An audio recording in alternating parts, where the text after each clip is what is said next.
Welcome to the November meeting of Waterfront Parks and Cultural. Andrew Zelcher, co-chair. Paul Goldstein, our chair, may be joining us remotely, but I'm going to kick things off. We have 5 topics on our agenda today. And by the way, if you haven't signed in, please do so using the QR code. But let's kick it off. We have a team here this evening to update us on the Battery Maritime Building, Great Hall. A number of folks. I will let our presenter, Alexandra Lee, introduce the team and capture our attention. Would you prefer me to stand up front or how would you? Wherever you're Yes, comfortable. Well, you have to stand close. Yes, you can right close. Yeah. Or you might actually want to sit in that Sit chair right sometimes, here? otherwise it only catches your midsection. Yeah. And we're just bringing up your presentation. Bring up your presentation. Right.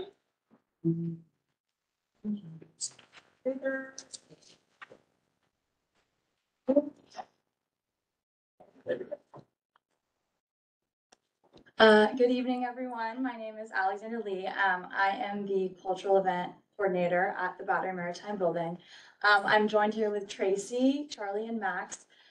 We've all been working together to help bring the Battery Maritime Building open to the public. It is a beautiful historic building, and we are so fortunate to be able to represent it. And so we're gonna take this time to go through the events we've been able to host, and are very open to any and all feedback and ideas about what the potential could be for this building.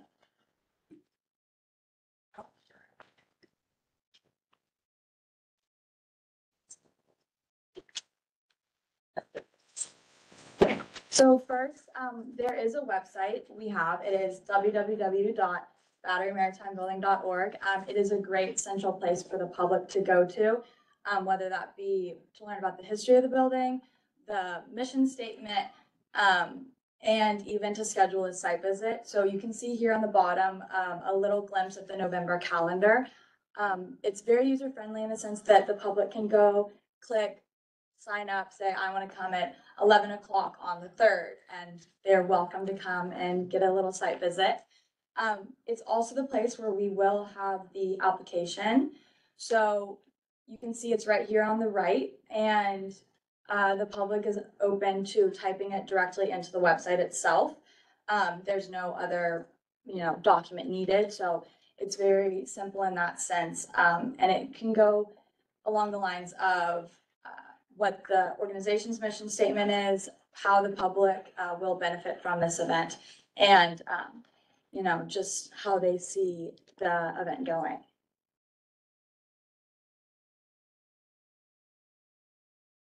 So on the website itself is also the criteria, which is just a more in-depth idea and detailed information about what the Battery Maritime Building could be great to do. And it really is focused on the civic and artistic opportunities the Battery Maritime Building holds. So we've been fortunate enough to hold 3 events at the Battery Maritime Building. The first one was in September. It was the EDC open house. It was open to the public all day. And there were 2 sessions, one from 9 to 1 and one from 4 to 8. It was a great way for the public to get involved with the building itself, especially since this expo really focused on the waterfront battery area and how they can protect itself against the changing natural landscapes. And it was very well attended. It was a great success, and it was really amazing as well because this expo itself focused on the Battery Maritime Building and how to protect it and keep it alive. So it was great.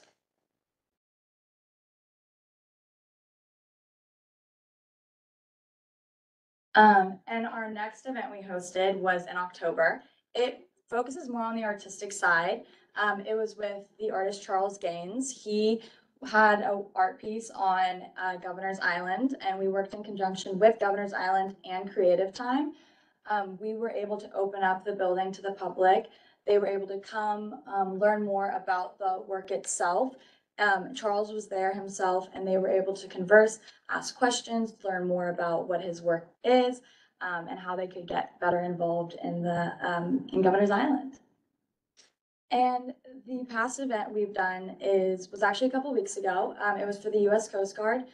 The U.S. Coast Guard came. They were able to come together, brainstorm, and discuss what their cybersecurity exercises had accomplished. It also gave them a forum to, see how they were able to grow and protect the public and the government against cybersecurity attacks. So vitally important in many ways. And we do see this Coast Guard coming back for another event in the future. So we're very excited about that. So while this event wasn't actually open to the public, it was for the public benefit. And try to expand the interpretation of that so that we can do the most good with the space that we have when we have the opportunity. And next, these are just some ideas we have. This is kind of where we hope that you all will help us grow. We've been thinking about maybe a movie night similar to Central Park in the sense that it would be open. Anyone can come, friends, family, and experience the Battery Maritime building. And then the next ideas we've been having are more artistic focused, maybe some high schools or grassroots artistic or musical groups would be using the building as a place for them to perform and showcase their work that they've been working on, and maybe give them the opportunity to show their work in ways that they wouldn't have had the opportunity to do so beforehand. So I think the emphasis here is these are our ideas, and this is really new to us, and we're excited because we've had these 3 successful events. We actually felt really great about it. So we're hopeful and looking to you to, the community best, what opportunities might be there, and we're eager to hear from you what ideas you may have based on your contact with everyone out there. yes. Hi. So especially because tell me the relationship between Cipriani and the space, and, I'm just a little confused about, I don't know if I missed something in terms of, do you have a new mandate? I went to the expo, which was great, and the space is beautiful, and there were snacks and there were like giveaways, and it was, massive, and, all of that stuff. And I'm just trying to figure out like who's paying for the public to use it. Do you guys cover the cost, or did do you have to pay something to use it? And then are there certain set hours in your calendar, or tell us more about like how this all came to be? So right now, again, we're kind of starting this. So we've just been taking each opportunity that we have and making it happen. But for sort of as a blanket statement, for the 3 events that we hosted, there was no cost to the host because they were not for profit. And the mission of the event per se was to the benefit of the public. 2 of the events were attended by the public, 1 was not, but as we described, it was the use of the space, all the physical setups. We decided to be really generous and we offered some beverage service. Yeah, no, it was awesome. That was at our cost. Yeah. The only cost to the host was the audiovisual requirements that they may or may not have had. And I think that 2 out of the 3 had AV requirements. We offered that at cost. So, and do you have a mission of how many events you're hoping to have per month or per year or something like that? Or like, tell us a little bit like, I don't know in terms of the private events that are happening at Cipriani. Is that like, are you, I apologize, I don't know, are you open 7 days a week and you'll take any events that come your way and then you just have empty spots in your calendar and you just fill this in, or how does it work? Yeah, so the space has always been envisioned as a public-private space, obviously to support the restoration of the building or private uses. So on the website is a calendar. Will show when public events or when private events have the building closed, and also when there is availability for a public event.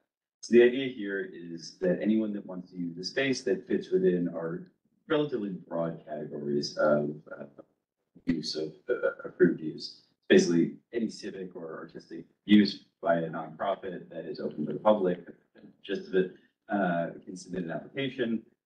They'll get Alexandra, and she'll work with them to identify a date and identify their needs beyond just space rental. Space rental is free.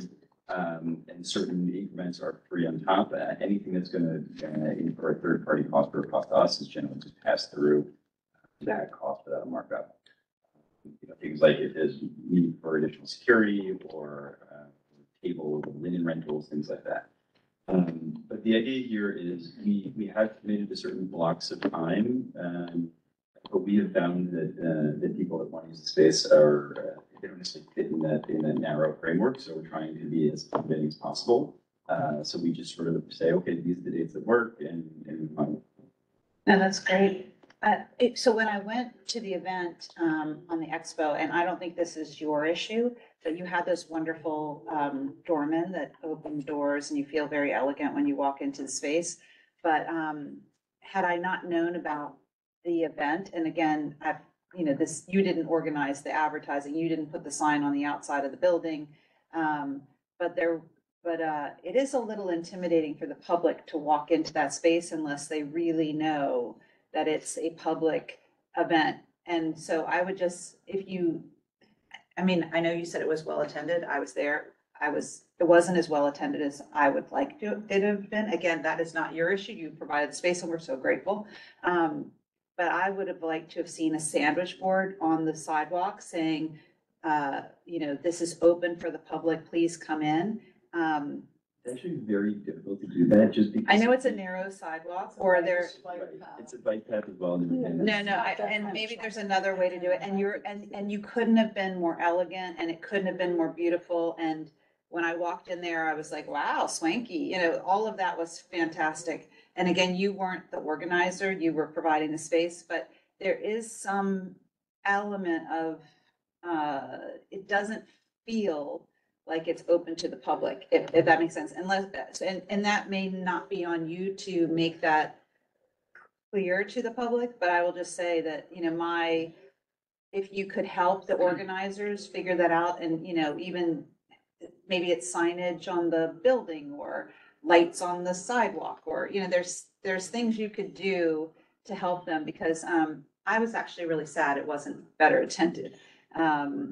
I think it was a lot of inside baseball people that were there and we're inside baseball. So I wanted more real members of the public who hadn't seen it. Again, that's not your issue. You provided a beautiful Do you space. know where it was advertised? I mean, because there. Can we go orderly here, guys? Yeah, but anyway, so again, I don't blame you for any of that, but I just don't know if you could help the organizers shine lights on the sidewalk or, it's daytime, so that's tricky, but something about making it feel more public.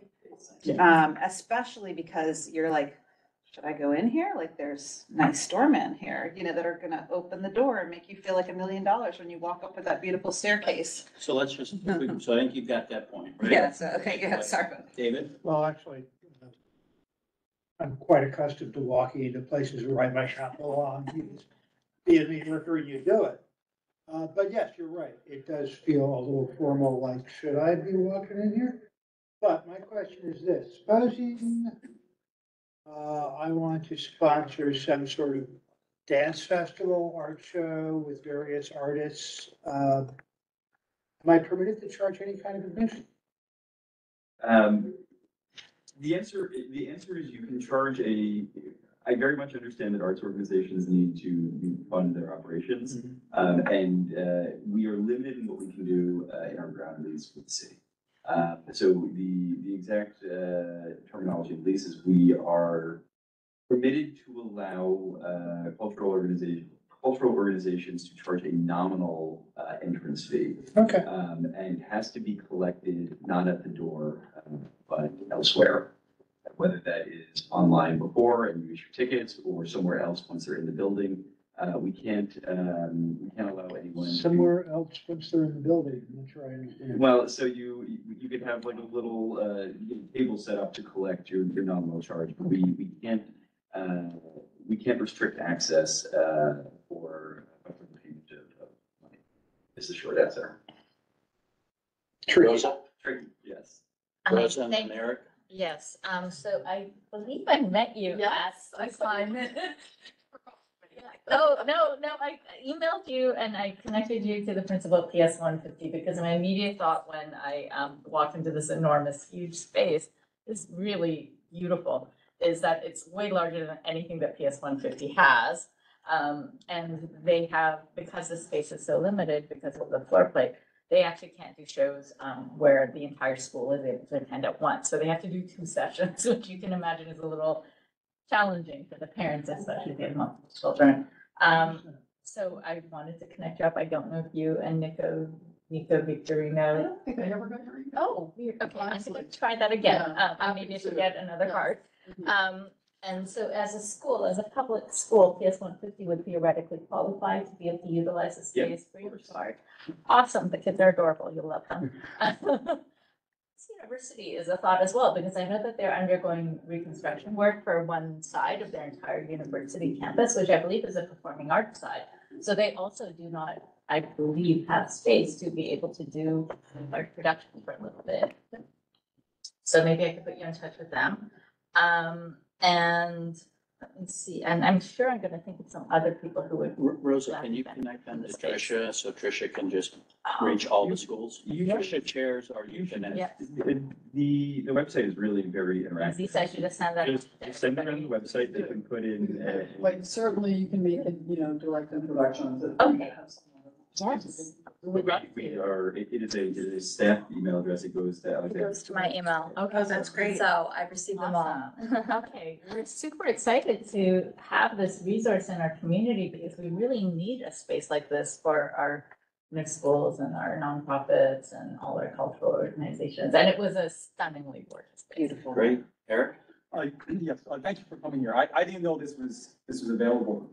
Yeah, it does seem a little closed off, especially with the doorman, there. So is this part of an agreement with the city that I'm following up on question, that this had Wendy's question, that this has to be offered? Is there a certain number of days that this has to be offered or? There are like broad guidelines about how the space should be set up for public use and private use. It's a little bit wonky. It's like 6 pages long and it's subject to change based on, but that's why one of the first things we did when we put the website together was the calendar there, so you can kind of get a sense of when that space is available. But yes, the agreement with the city is a certain number of hours, a certain number of days, but those days can be moved depending on whether we have private events. So it's it tend to be more available to the public in summer months and holidays. It's different. Is it a set amount of hours per year, but the dates can shift? Yeah, I think that's right. Yeah. Okay. All right, thank you. This is informative. Great, I think we have a question online. Ushma, is that you? You have a That's me. question? That's me. Yep. Okay, if you Thank can you. unmute. Good. I had two Go ahead. questions. One, do you need to be a 5013C to be able to use the space as a public? The short answer is it is in the it is a preferred status, but not strictly speaking necessary. I'm asking because sometimes there's limited spaces to hold events. So for example, I wanted to have a community dance program, but I had a hard time finding a space downtown when I called the schools on the Battery Park Tribeca side. They all declined to even think about, me renting the auditorium. So, the big spaces kind of piqued my interest for ways for the community to gather. So that's one. I guess maybe having some more guidelines around who can and cannot, because if you don't have to be a 5013C, it would be good to articulate what you have to be or what the event needs to look like. And then two, I just think a lot of these places don't advertise. So if it's just on your website, I would recommend advertising in all the downtown papers, and letting people know so that people actually come and go and try to utilize the space.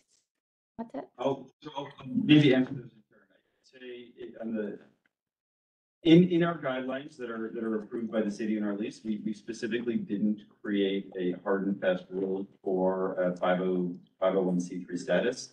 And that was for this exact reason. If there are, coalitions of community members that maybe are not so organized as to be, under one umbrella, we could still accommodate on a case-by-case basis. There are some limited requirements like, around insurance that are probably a little bit tricky with those sort of unaffiliated groups. But I would encourage anyone that is interested in the space to submit an application. And even if you're not 100% sure what you want to do, it'll get you on the phone with a staff member and we can talk through in some detail. With regard to advertising, we are, I think this is part of a larger rollout campaign where we're talking to, we're going through EDC, small business services, some downtown arts organizations, community board. It's, we're talking to the people that we think are going to be able to get word out to the right organizations. We don't necessarily want a ton of for-profit organizations coming and monopolizing the space. So we think there's a little bit of balance there.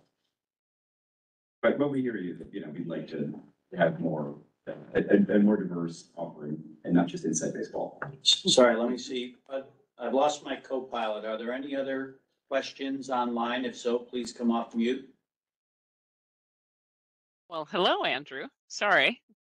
I would be one of the people with my hands up. It's Tammy Meltzer.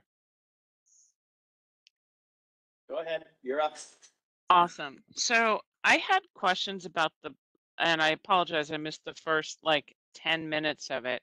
But my understanding was that the swing and the loggia space was supposed to be open to the public from 9 to 5, Monday through Friday, and 9 to 5 on Saturdays and Sundays as public hours, except when you had events or programmed and functioned events.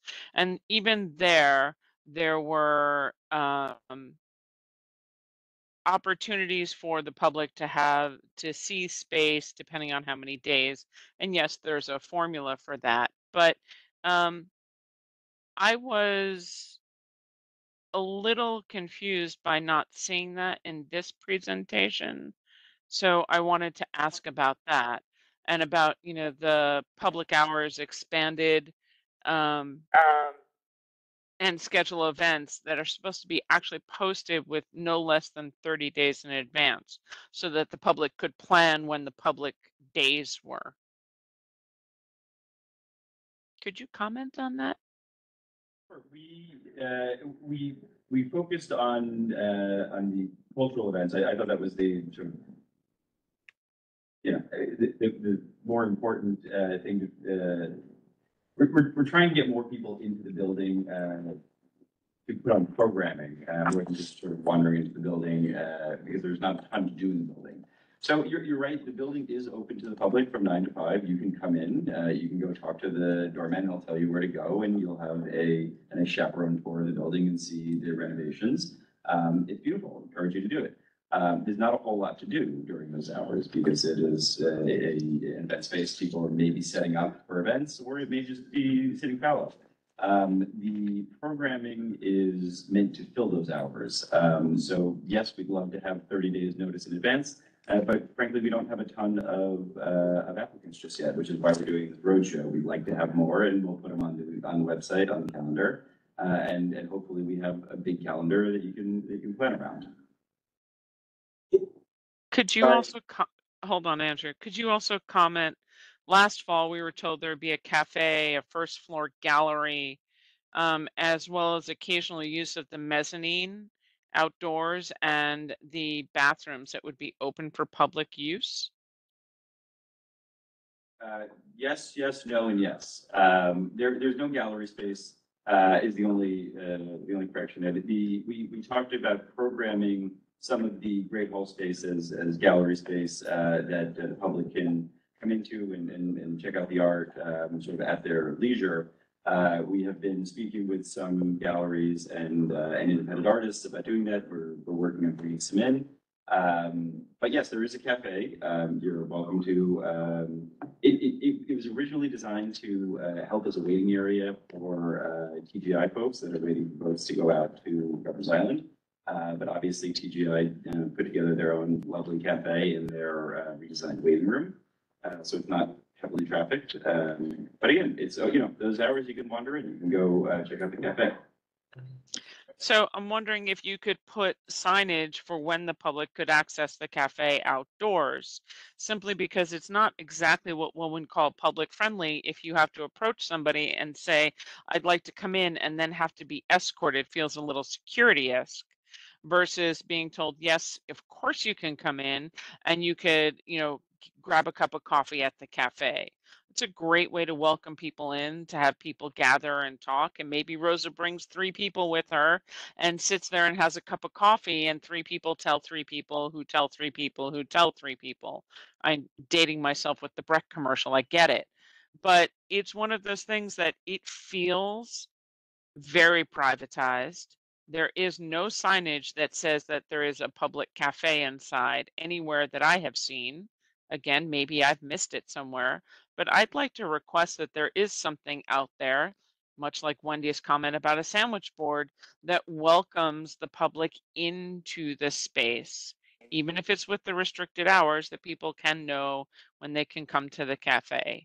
Is that a possibility? We can certainly talk with the ops team about wayfinding and things of that nature. Yes. That'd be We- great because I've walked by and I don't even think that I can come in, and I've read all the materials.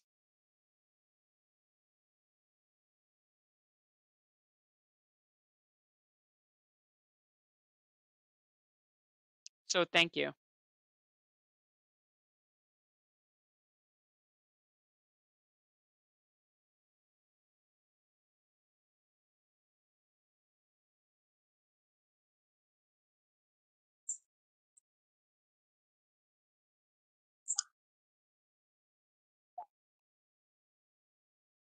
I think you guys are muted somehow in the room. What happened? Can you hear us now? Yeah, We you can, dropped thank out for a minute.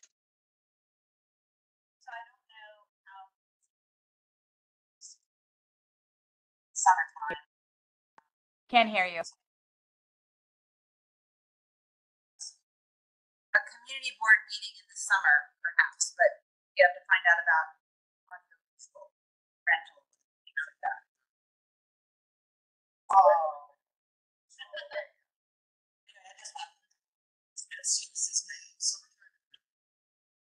Wendy, I'm sure we can do a board meeting there. The problem is we can't afford the audio visual. It's out of our budget. So The comment was being made that for the community board, they will work with us to address that. Did you hear that, Tammy? For Yeah, yours, thank you. okay, got it. And Anything the else space is before really we great. move on? I Francis? have a question about capacity in terms of the movie, the events, the movie and the theater plays, about how many people? Theater style, I believe we can do 1,100 theater style. So that will fit a lot of families and friends. So And if nothing, people get tickets or it'll be first, I mean, never mind. Well, I think if like ticketing would definitely depend on the organization itself and how they chose to ticket people coming in and out. So it'd be a case by case basis. great. I guess just a closing comment. I don't know if you've connected with New York City Parks Department at all. They're engaged with putting art installations in and around the city. A lot of them are outdoor installations, but maybe in a space like this. We have reached out. We're in contact. Yeah. Cool. Okay. Thank you very much. Thanks for joining us this evening. Thank Great you. work, great space, and have a great holiday. It's really awesome. Thanks. Yeah. Okay, let's move on to our next agenda item, which is an update from Hudson River Park Trust. Delighted to have Robert Atterbury here, EVP for Park Relationships and Programs. Lots going on. We do have a lot going on. I had a presentation, and a request to show some pictures earlier today, so I put something together. Give us a second to pull that up. I'll be honest, I preferred when This is it, right? the remote, yeah, we have one, Give me 1 when second. the remote was shrunk, so I couldn't see how terrible I looked on these owls, which are not ideal cameras, I would say. Yeah, it's okay. Robert, you look fabulous, and thank you for the slides.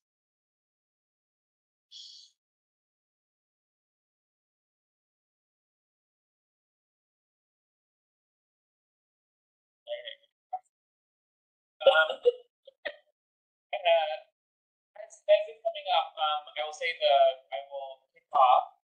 Thanks a lot. We're trying to do these somewhat regularly, quarterly, and this is our first or second quarterly update, and I think it's been longer than 3 months, but, we'll work with you guys in the office to keep it scheduled on a rolling basis. Like, okay. And so far this year, I think, we are always here. That's not mine. Oh, it's just.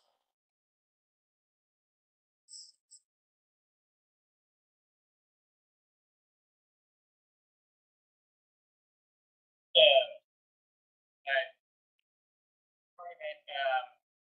I know you guys in Community Board 1 is very involved in the Battery Park City Authority Resiliency Project. I guess we'll say it on behalf of the trust. We have sort of gotten some understanding, I think as CB1 has, that they're changing the alignment, so there's not as much impact on the park. We think it is hopefully responsive to some of our comments and some of your comments previously.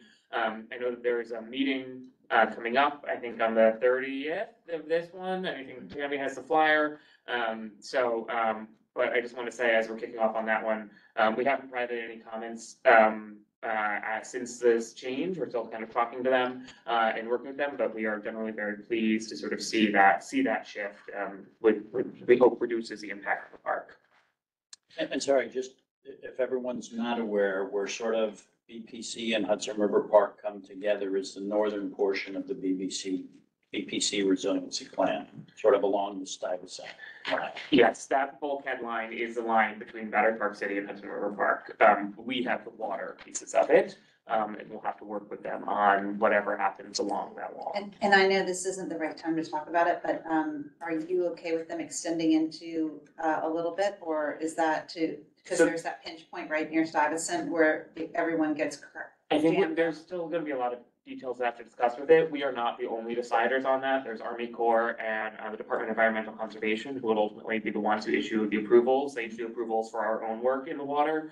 And so we have to and keep having some conversation with them about exactly what that is. I think that what they have been looking for has shifted over time. And so I think we are still sort of having those conversations. Okay, great. If there's anything we can do to help. We certainly will. All right, can I go to my first slide here? Folks, where I think we're all invited, at the end of last month, we had our third meeting on the estuarium. This is our science education and research facility that we are building. Just here, you can see in the blue square on the land over water is just part of the education space. Just north of what you will see in a minute is our sturgeons, our large sturgeon going in at our science playground. It was our third meeting, and I can't go through all of it now. The presentation is on our website. Just a very quick overview. It is a particularly challenging site. Across that small square, there are 3 different floodplains, an expansion joint, and it's very difficult. We have to function, our current wet lab at Pier 40 functions with a flow-through system, which is how we take fish and animals from the Hudson River. We keep them alive in our tanks and actually return them at the release of the fishes, which folks with CB1 have attended in the past. And it's very difficult to get water in and out of this site. It is part over, immediately adjacent to the Esplanade there is actually a platform before you go out onto the piers. So it's a really challenging site to build on. we are working with our designers on how to sort of accommodate that while maintaining our programming that have been sort of long designed for that space, and that's some gallery spaces with tanks and other educational pieces, a classroom space, and some science and research support as well, so that we can really keeping our mission all together. We are still in the concept stage. Can we move up to the next one? So this is just another view of the site. You can see the sturgeon tail in the background, and then off on the left-hand side, you can see the expansion joint that kind of runs immediately through it, which is very difficult to build because it moves. Let's go to the next one. And these are just some of the conceptual layouts that our design team is starting to work with on how to make it fit. You can see some galleries, some classroom pieces, some back of house. We're still sort of working on some of those programmatic elements. Kind of now that we have a kind of basic shape and location for it, you'll see it's pulled back, and that's how you avoid some of the elevation pieces and floodplains on that angle. The design team starting to work with some of the exterior materials, fenestration, the windows and doors, access points, while continuing to sort of refine interior layout, landscaping, and all those pieces. And they're kind of moving into the next design phase, which is kind of more schematic design, where we start getting more dialed in on all of those. As we talked about at, I think, some previous meetings, we're still sort of sticking with our sort of very nature, river-focused themes, river life, educational and science pieces, much like the wet lab, trying to bring some of that homespun feel from the wet lab into this facility. We heard a lot of really great comments from the folks who were in the room. A lot of focus around making sure that it was sort of engaging. There was that outside play. Some pieces about the look and feel from the building, from the bikeway side and the building side of it, and all pieces. A lot of really good feedback that our design team is trying to pull together. I don't know, Tammy or some of the other folks who were there. I don't think Alice is here. You were there? Yes? Yeah. Why don't we get through your. Okay. I was gonna say, I couldn't do this. So I think it's up next is our science playground. This is a real photo. This is not a rendering. This is our science playground. These are our mostly atomically correct sturgeon. We have a number of features inside them that are atomically correct. You can learn about things like float bladders and others, and we're working on our educational signage that goes along top of it. They are currently working on safety surfacing and preparing for the landscaping to come in.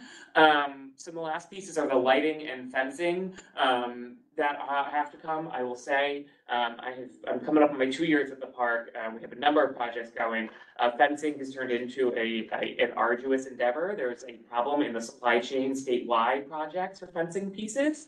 And it is one of our hangups on this one. So we are waiting for those fence panels to come in for it. I will let everyone know when we have an opening, hopefully in the next couple of weeks. Let's go keep moving. So folks know about our habitat enhancements in our Tribeca section here. We have Tribeca Phase 1 and Tribeca Phase 2. At this point, we have about 25 million oysters in the water here, just between piers 26 and 34. They are this year. I think we added an additional 5 million from our previous installations. These are in our gabions, our reef balls for it. So this kind of, I believe, brings it to a cumulative of the structures we're doing. But we are continuing some of our research and monitoring for it to really help build the scientific backing for the installation of these sorts of features. It's a really important piece for future regulatory approvals, is to prove not just that you put them in, but you put them in, that they are performing, that growth is thriving, that they're an actual addition, and not just something that you dropped and then forgot about. So hopefully this new generation will both bolster the initial set of oysters that we deployed before. We are continuing to wrap up overall our science research in the field. we returned our oysters from Pier 40 to this pile field for the winter. And we are I believe this is year 2 of our 3-year program for our research here at Tribeca. So it's a pretty extensive piece of it. It involves diving, it involves pulling structures up out of the water. You'll see that with the Raycon group there on the barge, we actually have to lift them up and out of the water to do photos and counts. We are, as part of an upcoming NOAA grant, as well as with some of our CUNY partners, doing research on less invasive ways of doing monitoring. Pulling them up and out of the water is quite disruptive to the life that is done there, particularly for the benthic and epibenthic organisms. Those are that on the soil or immediately above it level. And so we are trying to trial some new scientific monitoring methods. Those are videos. That's a clear water box. I think we're one of the organizations where you have a clear water box that allows you to get good, clean video that you then use to research using either, I think some folks are trying to come up with computer programs. I think right now they use graduate students who watch hours and then count, but some really good pieces of it. Not to compete with the Battery Park City Authority, but for those that are interested, on November 30th at Pier 57 in the evening, we have our continuation of our Ask a Scientist program.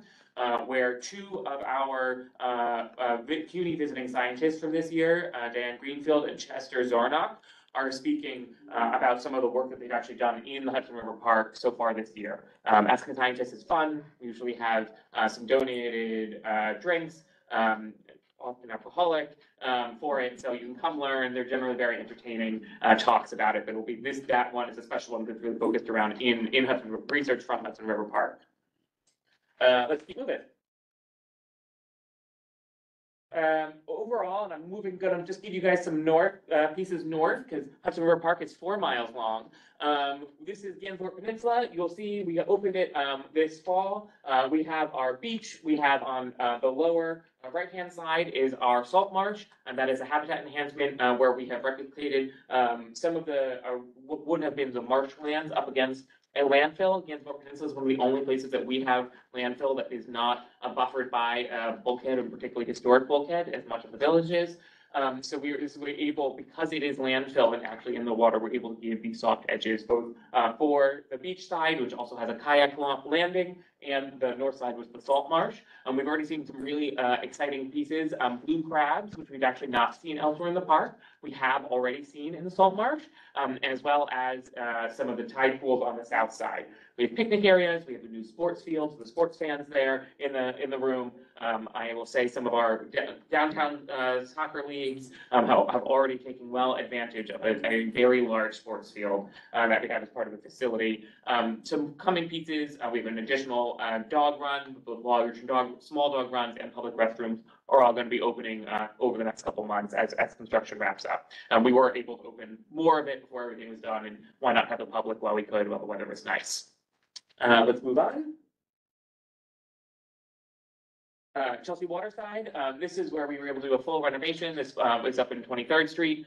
Full renovation of the central part of the park here that include replacing the turf field and the construction of a new public restroom. You'll notice a theme. We have a lot of them. If you want me to cite them off the top of my head, I'm pretty good at it. But it is a beautiful new blue building. We also were able to double the size of the dog run here. One more.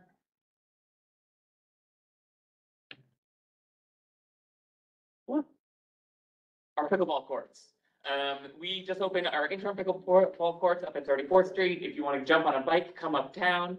I, as the person who gets to put this together, there's the photo of me crashing into the net on opening day. Did not make the cut, but we have lots of happy people who are enjoying them already. They are lit. We were able to repurpose existing solar lights that we had in order to provide this facility on a temporary basis. So it is not to a full athletic standard, but they are safe and enjoyable, and you can use them at night. We are carved this out of our existing service yard while we do larger planning for that section of the park, which is one of the remaining unfinished upland areas. Here at Tribeca, you guys are very lucky, and we have already completed everything except our 2 pieces, science play and estuarium, both of which we are chugging along towards. And up in CB4, they have a much larger stretch of unfinished upland. And I I'm gonna keep going because I don't have photos for everything, so I'm gonna put it together this afternoon. So you guys may see, we have at Pier 25, the Victory Chimes, which is a 123-year-old 1900 three-masted schooner. This is part of the Pincus brothers who own Grand Banks, have bought it. I believe they've said that they intend to also transform it into a restaurant.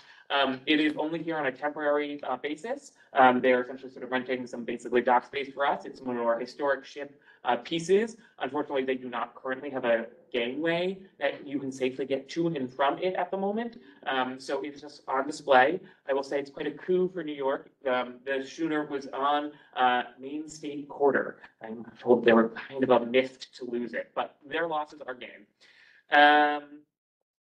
At Pier 25, folks may see that there is construction going on at the playground, the existing playground there. We are, after the spray season ended, we are doing some repairs and improvements on the spray system. That includes repairing some pipes. You may notice that for the past sort of season, there were 2 different water features, I believe, that were not functional. We couldn't repair them because it involved underground pipes. Getting the underground pipes means ripping up the surface.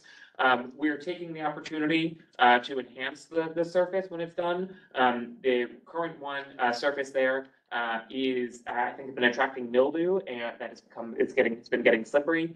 So we're going to replace it with a more robust safety surface with that is aggregate concrete polish. It'll be easier to keep clean. It is time tested at many other spray areas in New York City parks across the city. We are also replacing the safety surface under the swings, which has just become worn over time with heat. We are timing this effort to be as late as we can before it gets too cold to do the surface work, but after the spray area. But the climbing areas of the playground will remain open, except when they have to do work immediately there, or that the work on site, like when they are sawing and jackhammering up the concrete that is so loud or dusty that we think it is in everyone's best interest to close it. But a lot of the work does not require that, and we will try to keep it reopening it as soon as possible. The team is currently expecting sometime in December for it to all be wrapped up. I think those are my pieces. I will say I have 2 sort of additional ones as I think general interest. One along with our advisory council, our director of public safety has been working with our local precincts across the park to look at some bikeway enforcement for e-bikes. We're doing sort of joint efforts with PEP. The bikeway is not part of the park. It is state DOT. It's part of the highway and is under the jurisdiction of the NYPD. It's not under the jurisdiction of parks. It is technically outside the park. But our PEP team and is trying to work with them to do sort of joint enforcement efforts at certain key locations, which are usually around the entrances to the park, on some e-bike enforcement on it. E-bikes are not allowed on the Hudson River Greenway in our section. I will say in October, folks here may have read in the newspaper, you may have seen, we had a swimmer in the Tribeca section that unfortunately, and this is it, the Hudson River is clean most days to swim. It is not the only safety reason. We ask people not to swim as part of it. Unfortunately, in October, we had a swimmer who went for a midnight swim in his underwear, got swept into a sewer drain, where he was found the next morning by a patron who walked over the manhole by 26. It's a spectacular video of him walking with his dog, looking around, turning around, coming back, popping up to call 911 after NY comes and pulls out a whole human from the sewer drain. He'd apparently been there for hours. So it is not safe. There are more reasons than just water quality that we ask people not to swim here. But I just want to give you guys an update. He was fine, apparently. He survived? He uninjured. Rebecca Trimble, what a story. So those are some of my updates. I don't know if folks have questions. Wow, that was a lot. We have a lot going on. I didn't even cover a lot. Thank you for that. Let's start with any questions in the room. Eric? Yes, my first question is the lights along the bikeway. Is that under your control or is that under? It depends on the light. But we do work to try to report ones that are out to state DOT or city DOT as appropriate. Are there ones that are out? Yeah, I was riding there last week and it was night and it was just quite a few of them were out. And I'm just saying that could bring a unsafe condition for people walking along. Yeah. If you are ever notice ones that are out, you can always call our 24/7 operations desk. They'll make a note. Our operations team looks at those and then they can flag it for the appropriate party. The other question is fishing allowed within the park? Fishing is allowed in everywhere except where it is posted that it's not allowed. So it's a great phrase that I've had to say before. So we have certain areas, say like the Pier 26 tide deck, where it is not allowed immediately over some of the habitat enhancements between 26 and 34, which is also immediately where the downtown boathouse folks are. There are some other sensitive areas. You may see, particularly on 26, a little bit closer in, we do have our big city fishing program, which runs in that area. So it is allowed. We do work with folks to do it. If you haven't been to one of our big city fishing in season, you should come. It's great for kids. Our team will teach kids how to fish and unhook it safely and all those pieces. And my last question is, I'm concerned about the safety, especially by, what is it, Little Island? That the pilings of the old piers, they're still protruding from the water and they're actually, even if they weren't protruding, in case somebody falls or jumps unintentionally, they're gonna get impaled, especially off of Little Island or even the piers like, running against it. It would be grotesque to see an accident if somebody accidentally fell over. Yeah, so the piers are actually, the old wood pilings are actually left for environmental reasons. The wood pilings form ecological communities and they provide spaces, particularly along smooth bulkheads, which are the smooth stone bulkheads. The tides and currents are so strong that things can't get a life hold. And so the wood pilings, DEC and the environmental community looks to leave those pilings. They provide encrusting structures for organisms, mussels, barnacles, oysters, other corals, as well as spaces for small fish to hide. They create ecological systems that don't otherwise exist in what would be a natural edge, which would be much rougher.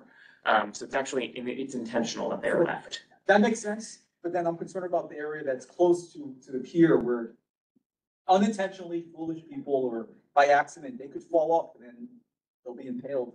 And especially where Little Island is, I know that's quite a height, but if anybody, on that walkway that leads to the Little Island, if somebody falls off, those pilings are right there. So it's a safety risk in case somebody falls off. Okay. Thank you. Okay, Mark? Yeah, I just have a couple of questions.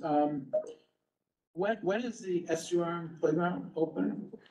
So the science playground, which is immediately adjacent to the estuarium site, the science playground is TBD. I'll let you guys know, hopefully the next couple of weeks. But I don't have a date yet because we're waiting for some fence panels. Oh, okay, because my son passes it, he can't wait to go there. Yeah.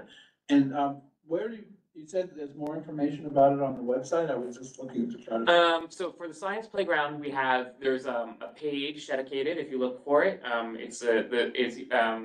I think we recently sort of evolved some of our language. It used to be the science play area, and at some point we just decided that we can't separate it from a playground. It is a playground.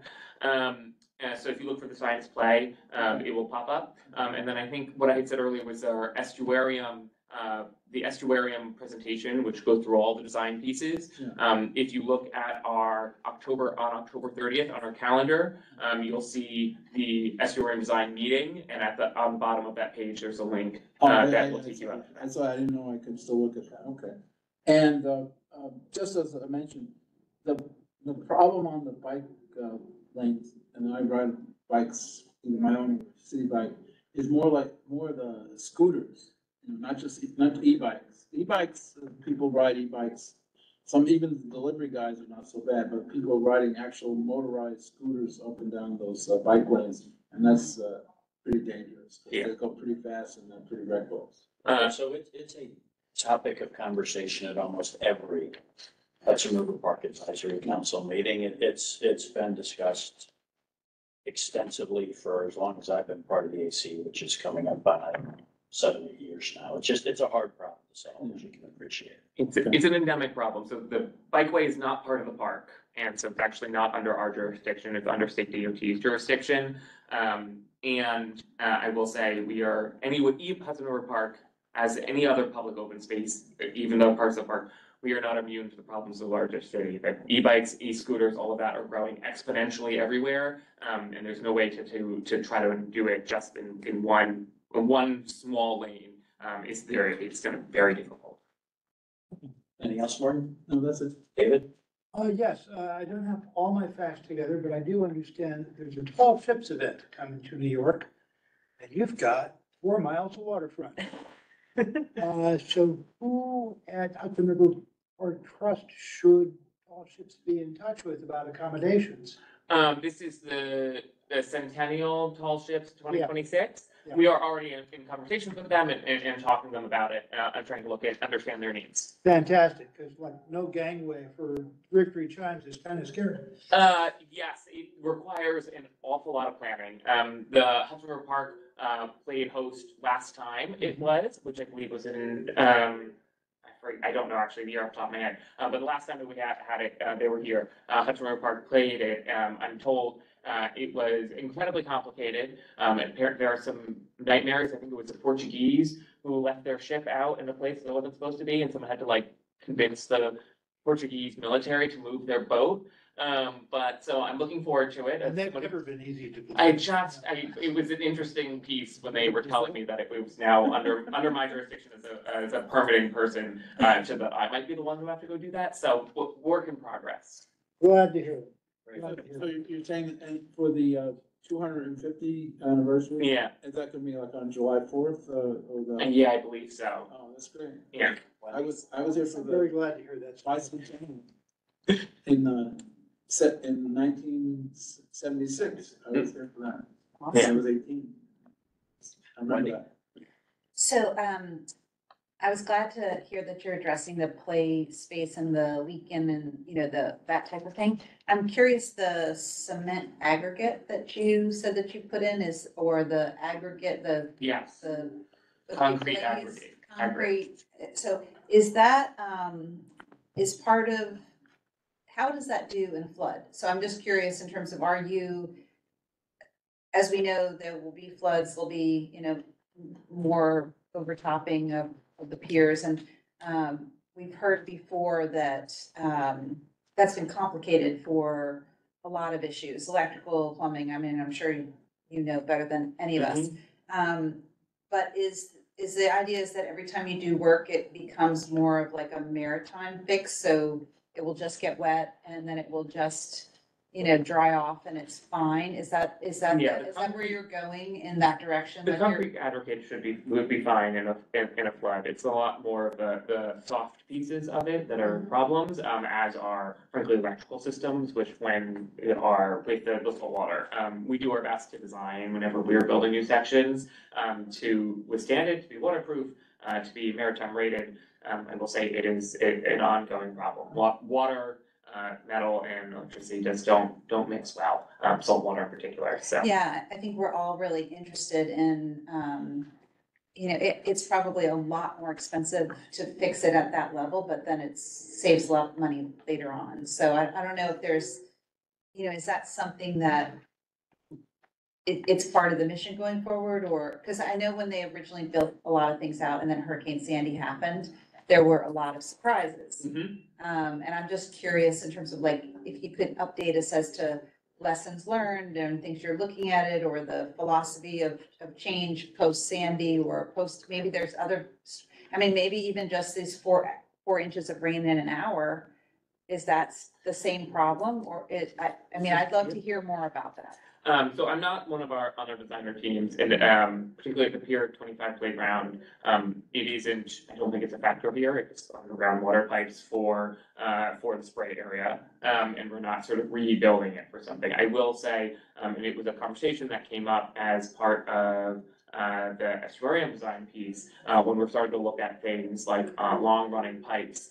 You may remember the discussion that at Pier 25, we had they designed heat tracers, right, which are a little heating element that keeps the pipe from freezing over a length as you get out onto the pier in the winters. And those failed after Sandy, and they were damaged for it. And so as we're looking at things like the estuarium, DMs are part of the teams, and they were very quite clear, like that wasn't a workable option over long term for us anymore, and that we needed to come up with other design methods to either to have them blown out, to have them dried out, to have them large enough that they didn't freeze, lots of other things, keep continuously moving, things to try to do it. So it is something that we spend our design team spend a lot of time thinking about. Thank you. Yes. I understand not to swim now, but are there ever going to be any plans to allow swimming now that it is clean? The waters right now are rated under New York State DEC is not rated for swimming in this section of the park because of frankly, in part, I think the number of CSOs, but I'm not one of the DEC scientists. It is also prohibited by the New York City Department of Health as under frankly a very similar sort of model. Whether or not those two agencies change at some point in the future, I cannot say, and I don't work there. I will say that we do have frankly one-off swimming events that do take place. There's a swim around Manhattan and some other open water swims that occasionally do take place. They have safety regulations, they have lifeboats that go along with them. They do water quality testing immediately before folks get in the water. There's a lot more planning that goes into that as part of it. And so they do happen, and we have had some that leave from the park. I imagine we're going to get some more requests now that we have Gansport in the kayak landing immediately get down. It'd be very tempting there. Rosa? Just to piggyback on that, I think last night at the meeting in environmental protection, they were talking about the sand beach directly underneath the Brooklyn Bridge as being a space that is a little protected from the tides, and that they may be considering something that would allow people. But that could just be wishful thinking. My question was the RR that was designated in the building restrooms, public restrooms? That was for the ground floor. I believe it has restrooms, or certainly doing it. Certainly, public restrooms, I think, are part of it. We do also have our existing public restrooms in the building just south at Pier 25. So we actually do already have public restrooms right there. Okay. Multiple's good. Yes. We do a lot of field trips and classes, and even bathrooms for the kids. Yeah. Awesome. Great. Thank you. Not seeing any questions online. Let's close this out first with a thank you, Robert. Great update.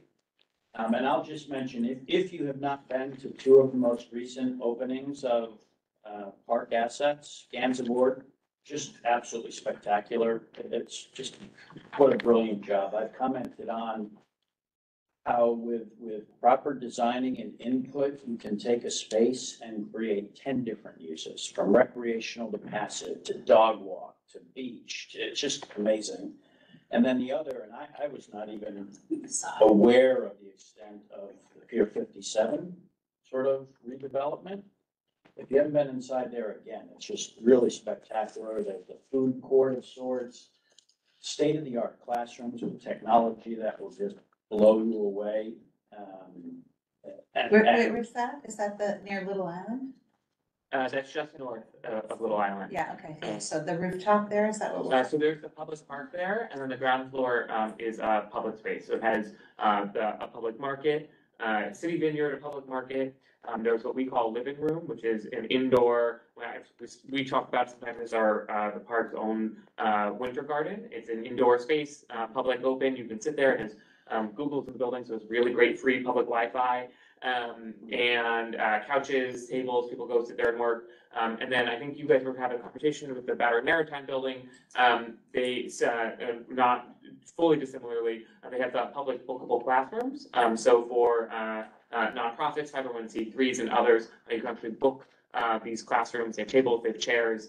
They have really spectacular built-in like sort of Zoom remote capabilities that are available for it. They have big sort of large screens. All of that is already sort of in. And we have, I'm told, as I understand it, that they are becoming increasingly popular. Now the word is out among sort of the work of nonprofits of New York City.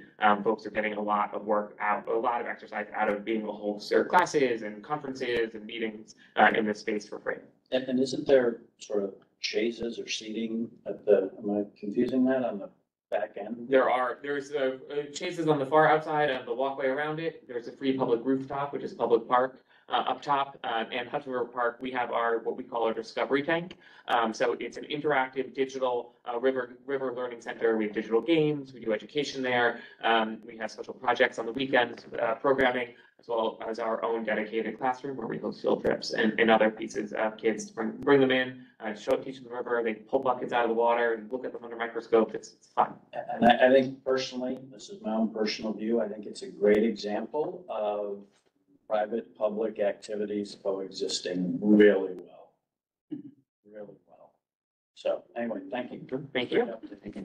Thank you. That was great. Okay, so why don't we jump over 3 for now, and let's go to Rosa, Gotham Park planting. Okay. I don't think we have the representatives here for item 5, so we'll close with revisiting Duane Park and the resolutions they requested of us back, I think, in September. Awesome. Actually, we can take an advisory vote because we don't have any more. Can we do that? Please. Really? Yeah, that's all I need to do. Okay, all right, so go ahead. Do we really not have one? We do. Oh, okay. So we've been on a merry adventure and it started, so my name is Rosa Chang from Gotham Park. Well, also from the CD, but, and we've been on a merry adventure that started at the CD, actually in this very committee, with a resolution in support, which we're very thankful for. And yeah, since then, wow, so 2 years worth of work. And it's been a little bit since we updated you. So we've been talking to a lot more folk. And I'll put my glasses on so I can see. Yeah, and we have been able to get a lot of support for the project. And okay, so we can go to the next one, please. Oh, that's a big list. It is a big list. I know each name like took a lot of work. And so you may know that we opened up the first stage, which we call the Thumb and the Ball Courts, which is. I need to speak louder. Yeah. Great. See, that's why I call it the Thumb and the Ball Courts right here. And we're working or trying to work on these other 2 sections. Next, please. Excellent. Oh, is it not working easily just on its own? Okay. No, there's always a delay, so it's already moved on this and then it takes. Okay. So as you know, in CB1, we are prone to flooding, like a lot. This area is also specifically very prone to getting a lot of water so this is called a scupper, and that actually collects all of the polluted water that falls on the off-ramps and on-ramps and the bridge itself, and collects it and then brings it down. But the drainage situation isn't so great there. And so we had an idea, which is that we would do an above ground planter system that would do rain water collections, stormwater retention, the water filtration, provide perimeter seating, and a skatable edge where appropriate, and be a space where we could provide a place for intergenerational gardening. It would act as a security bollard because this is a terrorist target sensitive area. And also, filter the air and provide shading. So per Andrew's point, we thought we could do a lot of different things with one object. And so the group, which is the Grassroots Planter Project, was born with $5,000 mini grant from the Manhattan Borough President. And we started doing that at the beginning of the year.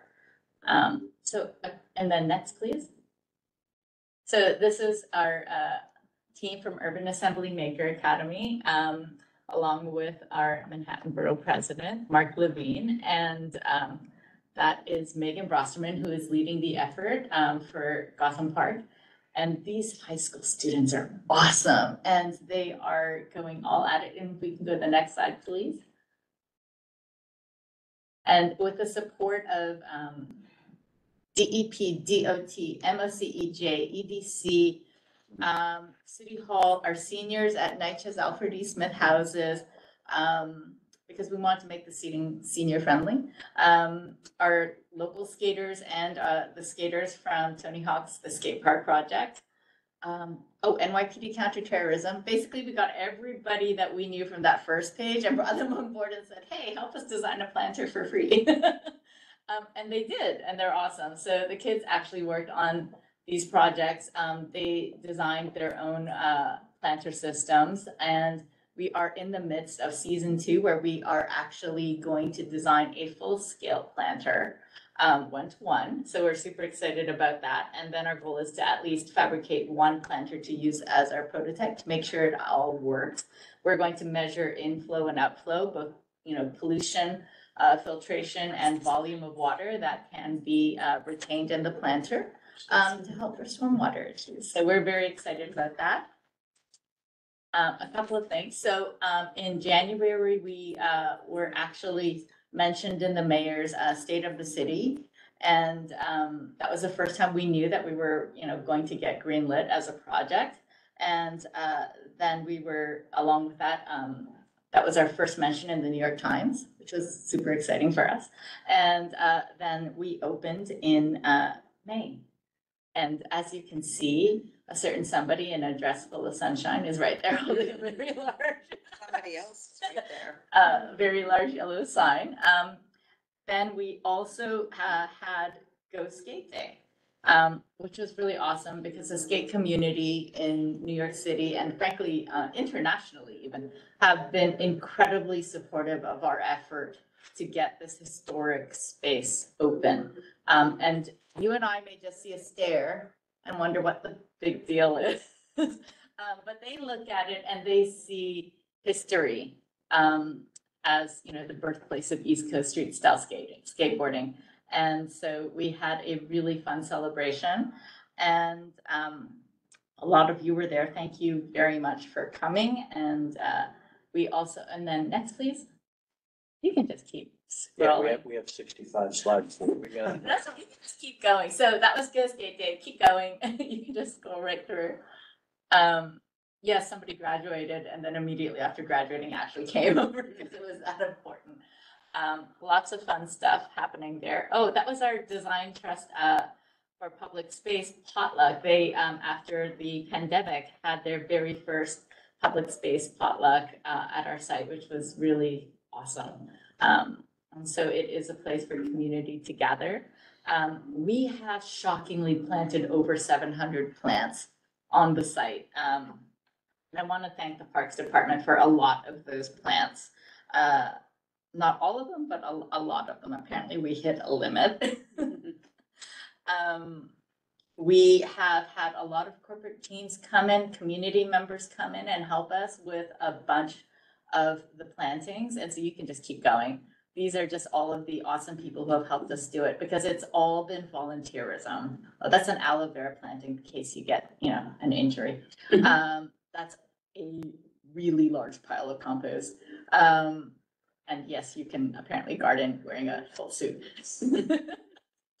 We appreciated every single bit of help because I want to tell you that this site is completely volunteer. Like the person who goes and picks up the garbage is us.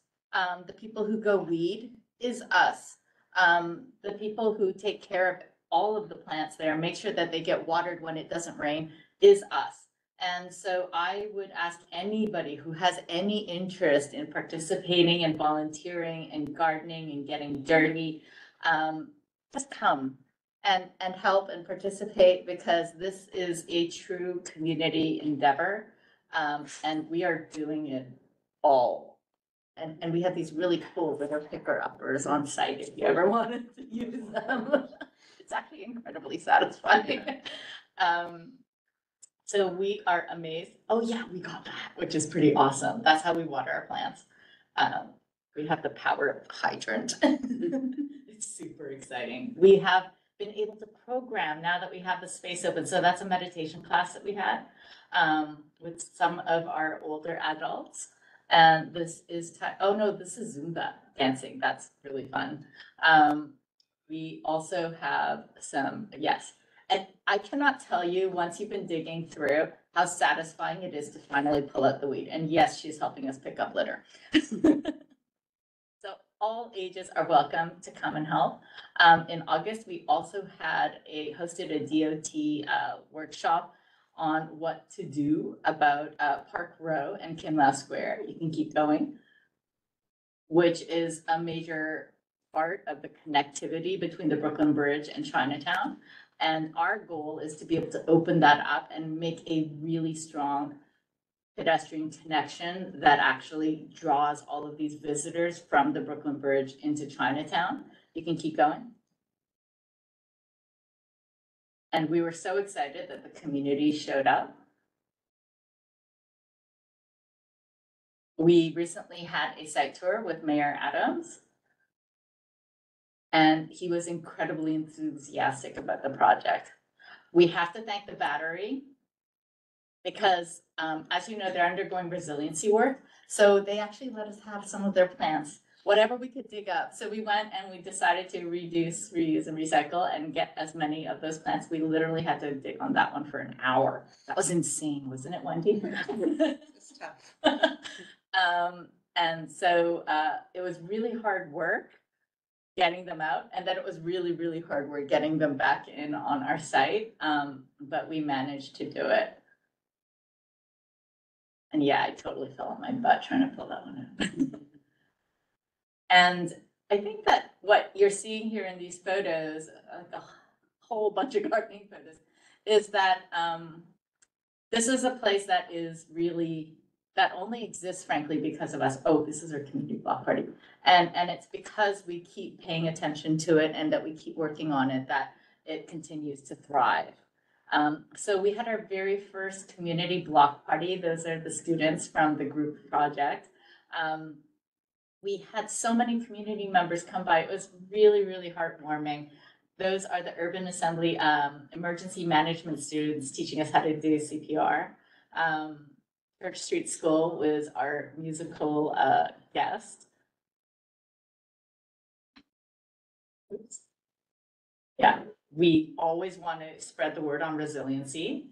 Okay, and anybody who does not know on the bio bus, I have to put a special shout out to the bio bus. It's really cool.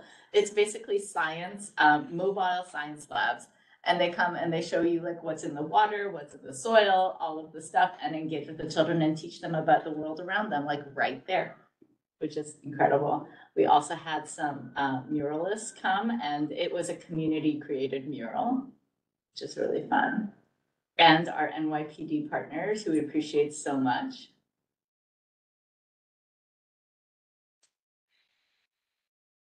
And of course, we had to celebrate basketball, and that's a very, very tall man. I think he was somebody famous, but I don't know his name. And we obviously have to have some skateboarding in there, so we had a competition as well. And some lessons.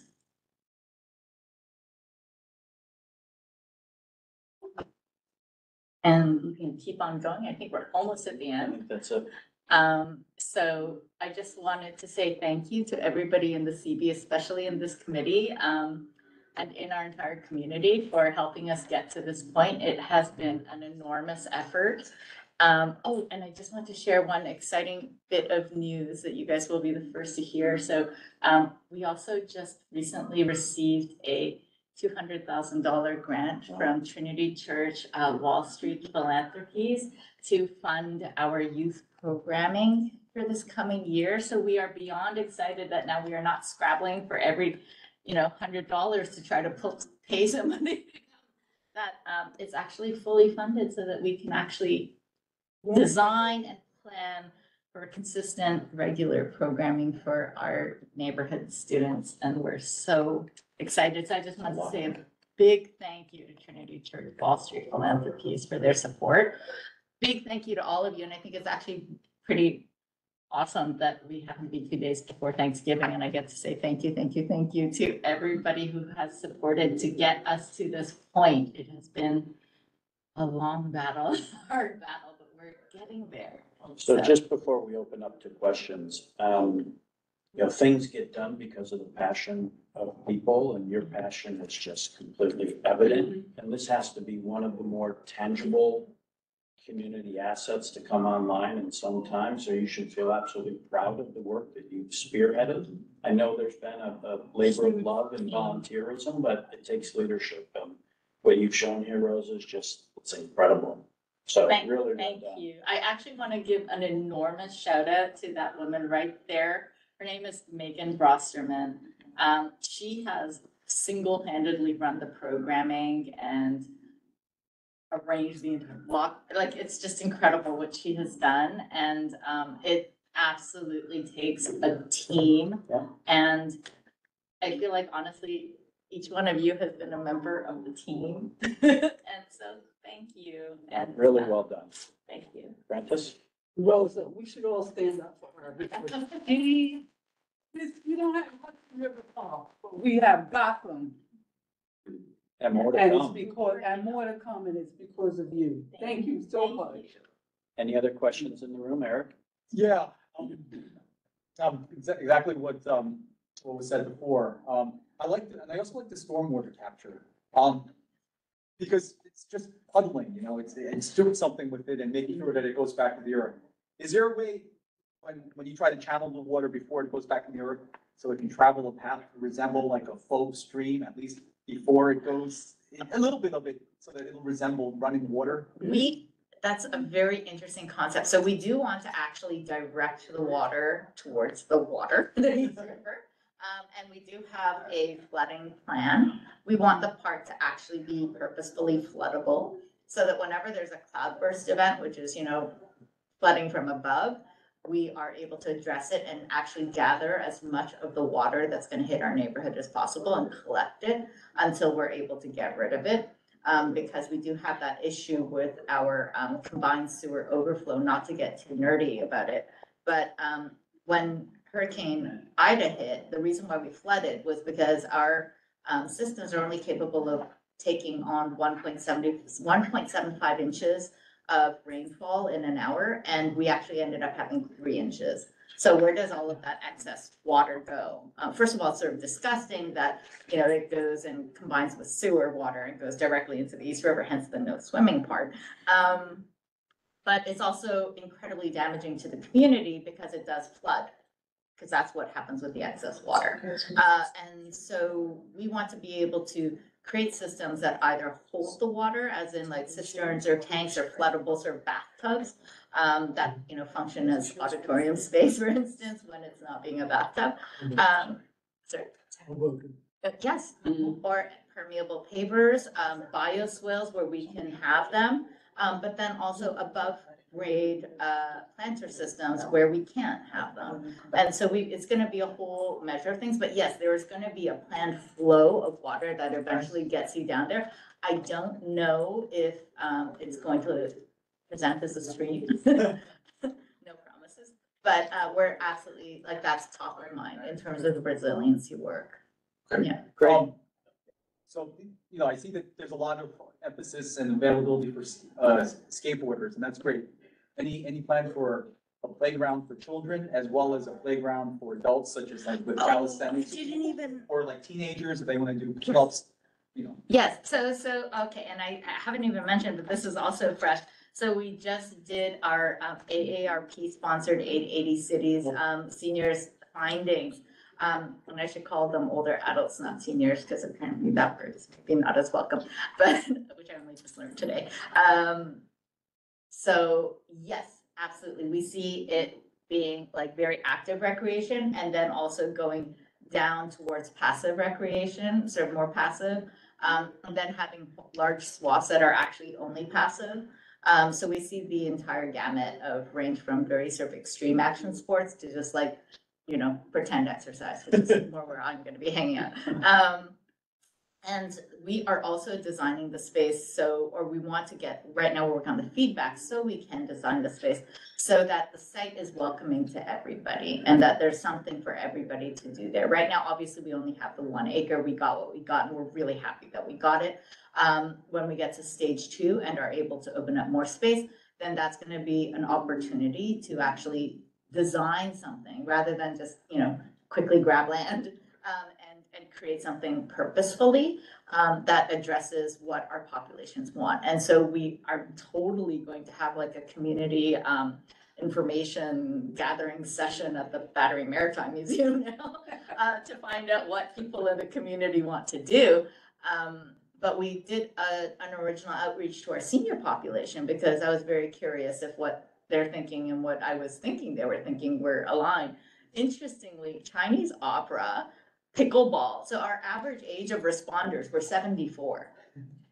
Huge interest in intergenerational activities, some of them together, because the thing is that a lot of our families down here are actually multi-generational.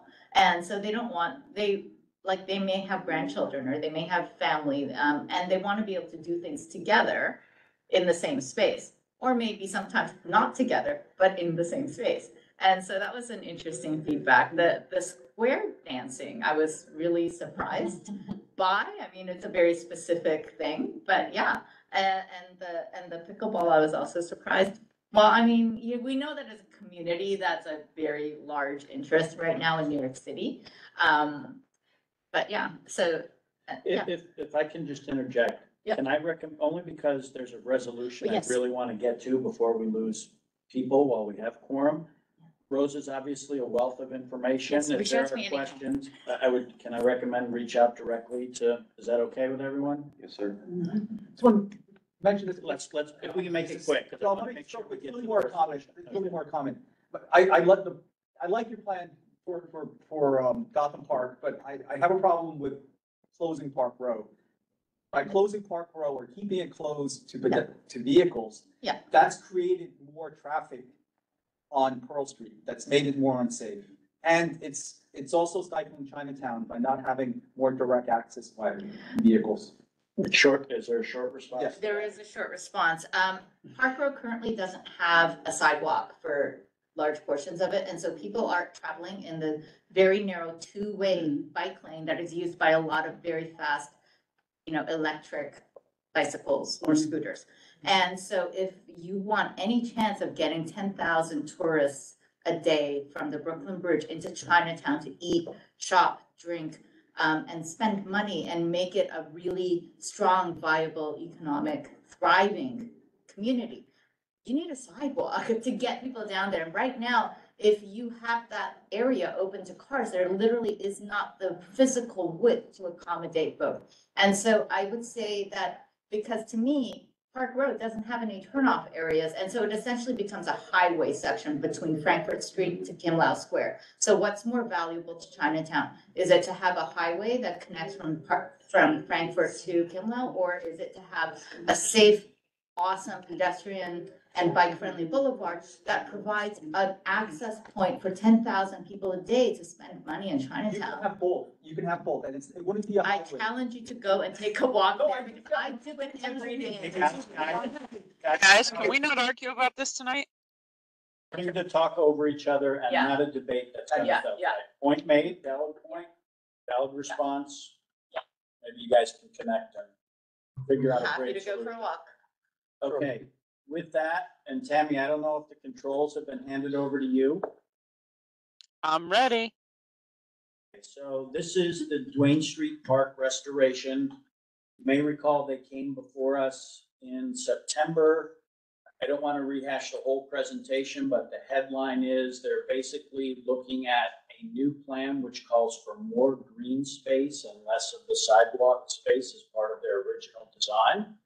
And in order to advance that plan, in large part, the sort of process of getting to that new design was part of a survey that they did in and around the immediate park, and there was overwhelming support, as you can imagine, for more green space, less concrete, right? So they came to us and asked us to revise a resolution that we did in July of 2021, essentially supporting the plan at that time. But in order for them to re-engage or continue their engagement with the relevant agencies and authorities, they've advised us that they need a resolution from us that now supports this redesign. So they've asked us essentially to, and they've given us language. Tammy, I don't know if you can go back to the screen you had up. They're basically asking us, as it relates to revising our prior resolution, they've provided language for it, therefore be it resolved. And you can read it here.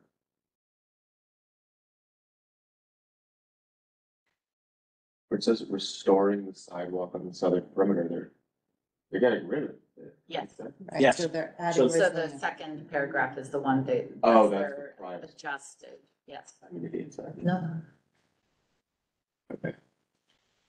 So what do we call the question, or what do you? Yeah, so let's call the question. And Tammy, we have quorum, is that correct? With me, yeah. And Paul just needs to put his camera on and Richard Corman for the vote. Okay, so And then we're in good shape. we do this as a roll call, or can we do it in the? Yeah, you the can do it by manner- affirmation. Okay, so we're assuming, so call the question. Second. Okay, so I'm assuming everyone is in support to start. Now, is there anyone that's opposed to this? Eric is opposed. Anyone abstaining? No? Anyone recusing? So the motion passes. They Thank did- you. Yeah, thank you, Tammy. They did at the bottom, you can see resolution urging support to help fund this. I don't know if I'll open this up for discussion. I don't know if we need a specific resolution. We did put it in our budget that we submitted, so there's a very specific line item supporting funding, general support, general statement of support for funding the restoration project. Does anyone feel differently about the need for a separate resolution to make that point? If they requested it specifically, would it be possible to integrate it easily as a single point in the revised resolution so that all the information is consolidated? As a point of order, you've already voted on the current resolution, so you'd have to vote again. It is in our budget, so it's not like it's not there. We've already asked officially for the agencies to fund it and pay for. Just saying. But if you do want to add it to the resolution that you just voted on, procedurally, you'll have to go back and vote again. So it seems unnecessary to vote on it again. I would agree with that. A motion was put forward in the room. But it hasn't been, it's not seconded. Who just seconded? Who? Okay. Yes. So, I guess the motion is to revisit the resolution to incorporate a statement about support for funding on top of what's already in our budget. So again, we'll assume people are in support. Is anyone opposed? Can I just ask Sorry, we have a clarifying question in the room. yeah, it's just a question. Could we just say we ask for support as we listed in our budget? I mean, can you just reference the budget in the resolution? Sure, if that's. I mean, I think the issue, right? Yeah, but again, we have to take a vote on process of doing so. So again, Richard has his hand up. Richard is. No, I thought we're in the process of voting, right? Or are we or is this discussion?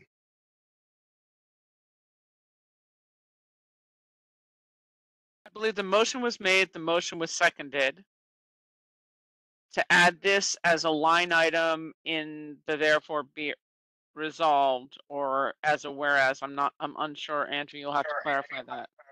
Yeah, generally, that's correct. So that's what we're voting on. So I ask again, if we're in discussion, I can make a comment. If we're in voting, then I vote. If it's a quick comment, let's get to it and then let's try and vote. I mean, I think this is, it goes without saying, literally, in my view, that our resolution assumes that we're requesting support from our elected officials and for funding. And in particular, if we've put it in our budget that now says it very specifically and directly. Otherwise, we'd have to do this, put this comment in every resolution that requires funding, and to me, it's wasteful. I just don't see it why would we particularly call this thing out for support when by definition, that's what we're asking for when we approve a resolution. Got it. Okay. Are we ready to vote? So are we voting for what? The motion is and the recommendation to incorporate language into the existing resolution that is some form of a statement of support for funding of the project. Not a separate resolution, but incorporating language into the revision we're making. From our elected officials and agencies. Right. Okay, so again, starting with base of those that are in favor. Anyone opposed? So we've got 2 in the room. Richard? I don't see any other hands. Anyone abstaining? I'm gonna abstain until I see the final reso. Okay. And any recusals? So looks like it passes, so we'll revise the resolution with both points. Okay? I think that's it. I don't believe we have anyone from the Queen Elizabeth Garden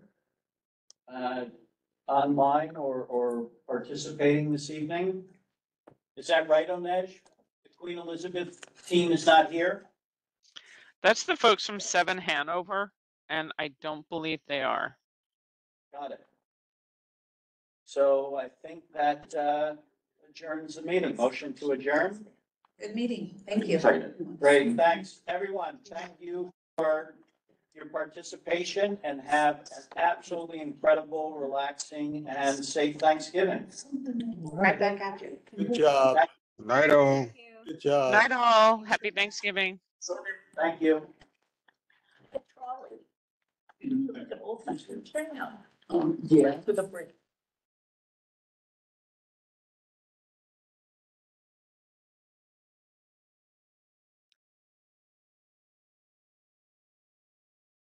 Thank you.